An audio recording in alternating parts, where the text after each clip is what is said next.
प्राकृतिक सौंदर्य और विभव भरा कलाहांडीर विकास पर्व में जोड़ी है आउ एक फर्द।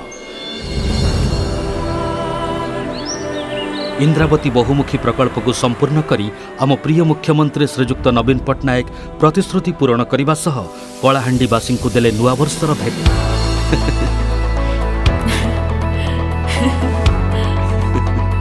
600 मेगावाट जल विद्युत उत्पन्न सहित यह बहुमुखी जल प्रकल्पर परिकल्पना करा जाइछि। पर्यायक्रमे बाम केनाल माध्यम 60,000 और दक्षिण केनाल माध्यम 42,000 हेक्टर जमी रे जलसेचनर सुविधा दि जाई सारिछि। हाथी नदी उपरे निर्माण होइथिबा मंगलपुर ब्यारेज माध्यम अपर इंद्रावती योजना अंतर्भुक्त भूतल लिफ्ट केनाल 987 कोटी ऊर्ध्व टंका व्यय निर्माण करा जाइछि। हीरापुर ठारू बेहेरा पर्यंत 43 किलोमीटर अधिक दैर्घ्य केनाल द्वारा 26,000 हेक्टर अधिक जमी पाइप जोगे जलसेचित होई परिबो।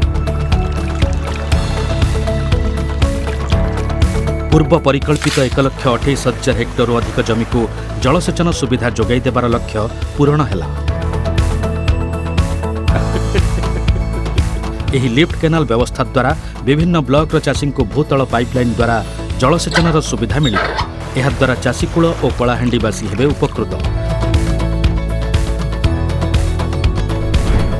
एहा सहित जिल्लार 4टी स्थान में मेगा लिफ्ट प्रकल्पर भित्तिप्रस्तर स्थापन करा जाउछि।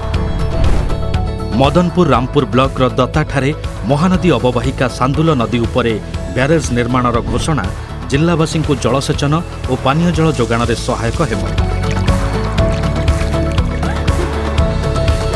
प्रिय मुख्यमंत्री श्री नवीन पट्टनायक कर कमल अपर इंद्रावती लिफ्ट केनाल व्यवस्थार लोकार्पण, विभिन्न प्रकल्पर भित्तिप्रस्तर स्थापन और योजना कलाहांडीवासी सर्वांगीन उन्नति को आहुरी त्वरान्वित करिब।